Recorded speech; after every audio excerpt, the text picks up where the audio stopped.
했지만 배삼선 원수사님은 농협 직원이었잖아요. 그러니까 이제 우리 집은 다 믿는 집안이라 그랬잖아요. 교회 옆에 집이 있으니까 전도사님을 자꾸만 어떤 분은 목사님 소개를 하는 거야. 어떤 사람은 전도사님을 자꾸 소개하는 거야. 그러니까 결혼은 하기는 해야 돼. 또 나이가 차고 이러니까. 근데 이제 목사님 부인이 되면 가난하게 살아야 되잖아요. 그래서 내가 안 한다 그랬단 말이에요. 근데 어떤 믿음 좋으신 총각이 오셨어. 그 전도사님은 서울에서 티켓을 끊어갖고 왔는데 기차표를 자기가 기차표를 가지고 왔잖아요. 타고 왔잖아요. 올라가는 기차표를 2개 가지고 온 거야. 2개를 끊어갖고 왔어요. 그럼 누구 거야? 하나는 자기 거, 하나는 나 거. 나한테 물어보지도 않고 자기가 그렇게 갖고 온 거 얼마나 믿음이 좋아요. 그래서 내가 좀 놀랬어요. 아, 저는 그땐 그런 믿음이 아니었어요. 저는 대대로 믿었지만 내가 하나님이 계시다는 존재를 알았지만 그런 티켓팅을 다른 사람의 의사를 물어보지 않고 이렇게 하고 이런 믿음 없었단 말이에요. 근데 그 사람은 그렇게 믿음을 해. 근데 그게 제 눈에는 오만불손하게 제가 그 사람에게 왜 나한테 물어보지도 않고 티켓팅 했냐고 이러면서 교만하게 그분을 책망을 한 거예요. 그때 그분이 제가 얼마나 오만했는지 하나님 날 치신 걸 내가 결혼하고서 내가 느꼈어요. 들어보세요. 그래서 그분이 갔어요. 쫓겨갖고 갔어. 가더라고. 그래서 영으로 왔으니까 여기서 내 빨리빨리 해야 될 거 아니에요? 순천으로 이렇게 해서 이제 가는데 빨리빨리 해야 될 거 아니에요? 이렇게 모셔다 갔어요. 근데, 그분이 그 고개를 막 이렇게 하고 가더라고. 왜냐면 자기는 응답을 받고 왔는데 여자가 이렇게 하니까. 근데 차라리 잘 됐지, 지금 생각하면. 나같이 이렇게 불순종하고 50센 여자가 만나서 어쩔 뻔했어. 큰일 날 뻔했지 뭐. 제가 그래서 그분 복 많은 사람이야. 배삼선 목사님 고생했잖아. 나 만나가지고. 고집 센 저를 만나고 고생했잖아. 하여튼 그런데 나는 도대체 가난한 게 싫어서 나는 목사 부인 못 하겠어. 나는 싫고요. 나는 은행 직원이나 돈 많은 사람 만난다고. 뭐 이렇게 자꾸 계속 그렇게 입을 말한 거예요. 그러니까 하나님은 뭐 이미 정해놨어. 어떤 길을, 그죠? 나의 길을 정해놨는데 나는 내 마음대로 막 고집을 하는 거예요. 그러니까 누가 이제 소개를 한 거예요. 배삼성 목사님. 이제 그때는 총각이잖아요. 그냥 농협 직원이야. 농협 직원인데. 그러니까, 일단 그 사람이 어떤가 그래서 아무 생각. 농협 직원인데 그러면 돈 많이 버네? 이제 이것만 생각한 거야. 그런데 막상 딱 결혼을 해갖고 사는데 나 신학교를 가야 된다. 이러는 거예요. 내 발등을 내가 찍은 거야. 그때 제가 항복을 한 거예요. 그때. 그러니까 몇 년 시간이 지나서 하나님은 이미 길을 정해놨어. 근데 그 길을 나도 안 가고 저 사람도 안 가. 그러니까 둘이 쭉 살기로 싸우다가 이건 아니구나. 그래서 이제 깨닫고 목사님이 신학교를 가게 되고 나는 애를 쭉 키우고 또 구박받고 혼나고 하나님한테. 그때 제가 요나를 깨달은 거예요. 요나가 니느웨 성으로 가서 복음을 전하라고 하잖아요. 이 성이 망할 것이니까 회개하라. 천국에 갖고 왔다. 뭐 이렇게 회개하라고 막 선포하잖아요. 그렇게 선포하라고 그러는데 이 요나가 어때요? 하기 싫은. 그 사람들은 저주받는 게 차라리라. 저주받아, 너 저주받아. 나는 안 할래. 입 꾹 다물고 그러잖아요. 그게 하기 싫으니까 배 타고 가잖아요. 배 밑바닥에 다시 쓸어 가는 배를 타요. 그래가지고 그 배에서 풍랑이 일어나니까 도대체 누가 이런 풍랑이 일어나는 신을 노하게 했냐. 그 제비를 뽑은 게 누가 뽑혀요? 요나가 딱 뽑혔다면 요나가. 제비 뽑는 것이 하나님께 있으면 좀 믿으시 바랍니다. 이 제비 뽑는 게요 그냥 있는 게 아니에요. 왜 요나가 뽑혔겠어요? 하나님께 딱 그 사람 점 찍어놨어. 요나 점 찍어놨어. 그러니까 제비 뽑았는데 제비가 요나에게 딱 가는 거예요. 근데 그 사람들은 요나를 물고기 뱃속에 넣기를 원했어요? 안 원했어요. 그렇지만 요나는 하나님의 징계가 임한 줄 이미 알았어요. 그래서 날 던지라고 해서 요나 물고기 뱃속에 넣잖아요. 그래서 이제 요나가 깨닫고 그때 제가 요나를 읽으면서 그걸 깨달은 거예요. 내가 요나구나. 내가 여기서 하동에서 그거 안 하고 결혼 안 하고 이렇게 도망가 있으면 하나님은 그냥 나 안 시킬 줄 알고 도망가는 거야. 저기 막 멀리. 멀리 가봤자 벼룩이 튀어봤자 그 손바닥 아직 멀리 가봤자 내가 거기 그래. 하나님은 다 이미 보고 계신 거야. 그땐 그걸 못 깨달은 거야. 그러니까 도망만 가면 내 사명을 감당 안 해도 된다고 생각한 거예요. 근데 막상 가보니까 그 사람도 신학교로 가. 그 가난한 생활 또 해. 나는 가난을 거부했는데 더 가난해져. 그래서 제가 항복을 딱 한 거예요. 3일간 요나는 끝났지만 나는 몇십 년이 될 수도 있겠구나. 왜냐면 하나님이 자꾸 여러 번 내가 번복을 했으면 제가 시인을 하겠더라고. 그때 정신이 바짝 드는 거예요. 그러니까 어떤 환란이 와도 두렵지가 않은 거예요. 왜? 내가 각오를 하니까. 내가 내 자신을 내가 죄를 지른 거 알잖아요. 그러니까 하나님의 불순종이 얼마나 불순종을 싫어하는지를 내가 깨달은 거예요. 그러니까 다른 여러분들 불순종하는 모습 딱 보이잖아요. 말은 안 해. 내가 말은 안 하지만 딱 말을 내가 이렇게 던져 놓잖아요. 내가 이순호 교사한테 말을 했어. 딱 던져 놓는데 안 해. 그 내 속으로 중보기도를 하는 거야. 주여, 난 내가 겪어봤잖아. 나는 내가 겪어봤잖아. 그런 애절함이 있어요. 이 부모의 마음을 알라나 몰라. 그런 심정이 있다니까요. 저는 비록 여러분들에 비해 나이는 어리지만 제가 그 환난과 고난의 순간을 겪어봤잖아요. 그러니까 이렇게 약함을 드러내는 거예요. 또 이게 모세 이야기하다가 이렇게 또 왔네 또. 모세에 맞출 수가 없어. 모세 오늘까지 목사님 모세 마치고 다음번에 또 다른 거 하라 그랬는데 주여 어쨌든 그래서 근데 제 이야기하니까 더 재밌잖아요. 그죠? 모세 얘기보다. 그러니까 어쨌든 10가지 재앙으로 갑자기 10가지 재앙을 선포해서 했더라면 빨리 항복해서 끝날 수도 있는 상황이에요. 그렇지만 하나님은 계획이 있다는 거예요. 우리를 훈련시키고 모세를 훈련시키고 모세의 백성들 이스라엘 백성들과 바로에게 애굽 백성들에게 하나님의 계획이 있다는 거예요. 저와 여러분도 하나님의 계획이 있음을 믿으시기 바랍니다. 지금 여러분들 구체적으로 그 계획이 무엇인지를 모른다 할지라도 하나님께 순종하고 하나님께 간구하며 그 계획이 보여요. 그게 지혜의 영이 열리는 거예요. 그게 계시의 영이 열리는 거예요. 여러분 지혜의 영과 계시의 영을 구하세요. 그러면 내 인생의 길이 열려요. 통찰이 열려요. 어떻게 내가 행동해야 될지를 내가 깨달아지는 거예요. 저는 하나님께서 직관력을 부어주셨어요. 그래서 어떤 사람을 만나면 대화를 딱 하잖아요. 저분의 속에 있는 영적인 문제가 딱 보이는 거예요. 근데 이제 문제가 보인다고 딱 말을 하면 돼요? 안 돼요? 안 돼. 그러니까 문제가 보여도 잠시 멈칫하고 기다려야 돼. 짐짓 좀 모르는 채 하고. 왜냐하면 데이터는 내가 나와 있지만 하나님의 계시를 주셔서 내가 받았어. 계시는 이미 받았지만 저분의 인생은 내가 알 수가 없잖아요. 툭 말을 하면 입에 상처를 받겠잖아요. 당신이 당최 뭘 한다고 나한테 이렇게 되잖아요. 그러니까 얘기를 들어보면 어느 타이밍에 얘기를 해줄 때가 있어요. 그 타이밍에 얘기를 해주면 되는 거예요. 저는 그렇게 쓰는 거예요. 또 여러분은 여러분 나름대로의 어떤 그릇이 있단 말이에요. 쓰임이 있단 말이에요.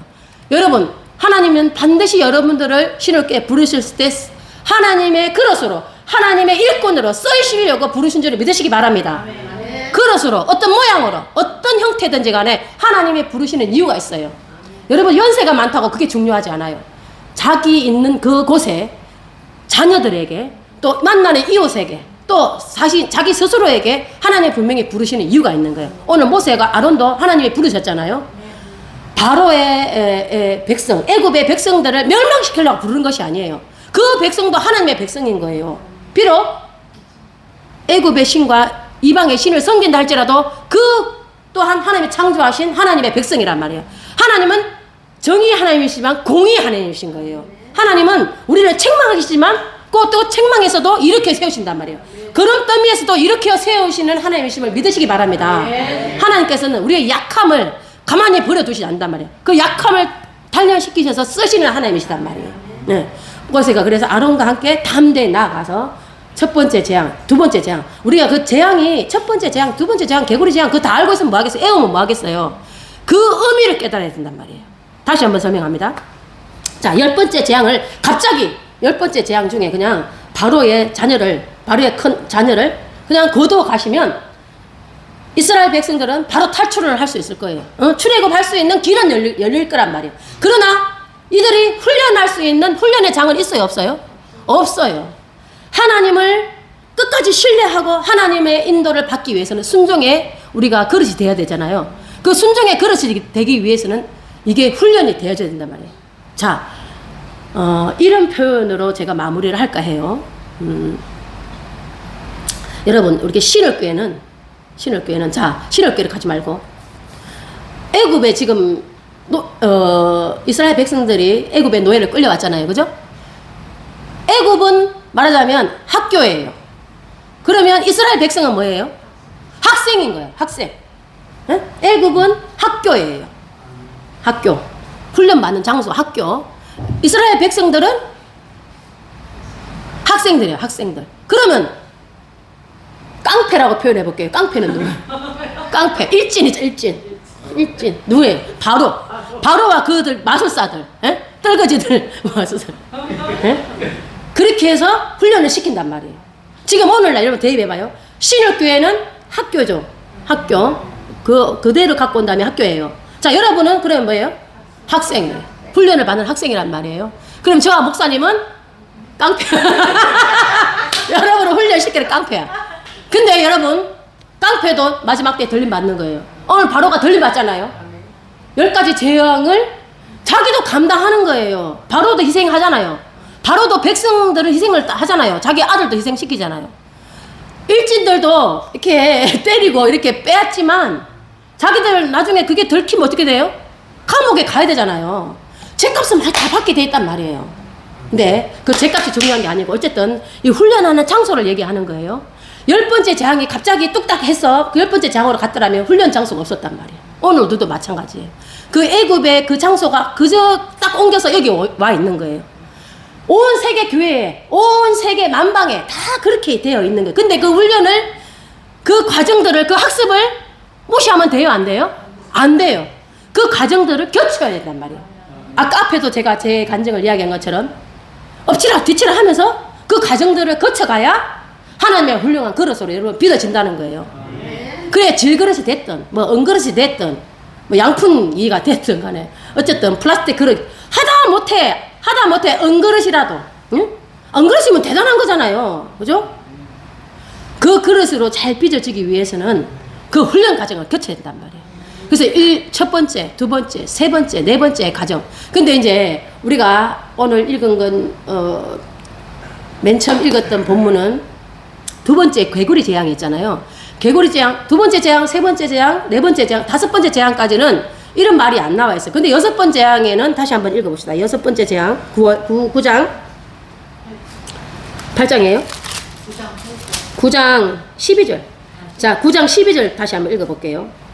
자, 여섯 번째 재앙에는 반드시 여섯 번째 재앙부터는 자꾸 계속 이 말이 나와 있어요. 같이 한번 읽어볼게요. 시작. 그러나 여호와께서 바로의 마음을 완악하게 하셨으므로 그들의 말을 듣지 아니하였으니 여호와께서 모세에게 말씀하신 것과 같이 하였더라. 자, 아까 저기도 설명했죠. 잠깐. 자, 여호와께서 바로의 마음을 완악하게 하셨더라 이렇게 표현이 되어 있잖아요. 이거는 당장 그냥 표현인 거예요. 여러분, 여호와께서 바로의 마음을 완악하게 했어요? 그게 아니란 말이에요. 그 바로의 마음이 완악한 것은 지 성품이야. 여러분, 우리의 성품이 완악할 수도 있어. 우리의 성품이 거칠 수도 있어. 그건 지 성품이란 말이에요. 그런데 시기적절하게 그 성품을 때에 따라 쓴단 말이에요. 하나님 그냥 버려두신단 말이에요. 하나님은 우리가 빈궁에 처해있고 궁핍에 처해 있을 때도 놔둘 때가 있어요. 건질 때도 있어요. 근데 놔둘 때도 있단 말이에요. 왜냐하면 그 구덩이에서도 우리가 훈련을 받아야 돼. 그 구덩이에서도 우리가 연단받아야 될 일이 있기 때문에. 제가 요즘에 물질관에 대해서 굉장히 고민을 좀 많이 하고 생각을 많이 오시는 분들에게도 물질관에 대해서 얘기를 해줘요. 우리 예언학교에 대해서. 물질이라는 것은 뭐라 그래야 되나, 우리의 생활에 밀접한 연관이 있는 거잖아요. 물질이 없으면 얼마나 힘들어요. 그죠? 우리 다 그걸 몸소 느끼잖아요. 피부로 느끼잖아요. 근데 저도 이제 제가 이렇게 목사님을 만나면서 이렇게 신앙생활하고 또 목회할 때 하나님의 가장 첫 번째로 훈련시키는 부분이 이 물질이더라고. 물질의 훈련, 물질을 훈련시키는 거. 그러니까 자녀를 아프게 해도 병원 갈 돈이 없어요. 당장 돈 5,000원 밖에 없어, 나 수중에. 근데 아이가 병원에 가면 보통 20만 원 정도 있었단 말이에요. 아이가 열이 막 펄펄 나요. 병원을 데려가는데 병원에 데려갈 돈이 없어. 딱 5,000원 밖에 없어. 그동안에 사례비 20만 원 받으면 뭐 떼고 하면 5,000원만 내가 생활비예요. 그걸 가지고 애 셋을 키우는 거예요. 근데 얼마나 암담해요. 막 눈이 퉁퉁 부도록 웃는 거예요. 애를 얻고 교회를 가면 살려달라고 하면 하나님께 비는 거예요. 하나님 나는 그래도 내가 불순종하기는 했지만 이 자녀까지는 이러면 안 되잖아요. 그때는 막 하나님 원망하기도 해요. 막 하나님한테 막 대들기도 해요. 그렇지만 하나님이 그 과정 속에서 저를 연단을 시키시더라고요. 그 아이를 통해서 쓰시더라고. 부르드는 거예요. 쉽게 말하면 내가 집에 편안해 있으면 교회 안 오니까, 그냥 애 안 아프면 교회 안 오니까, 기도 안 하니까 애 아프게 해가지고 교회 오게 해서 기도하게 시키더란 말이에요.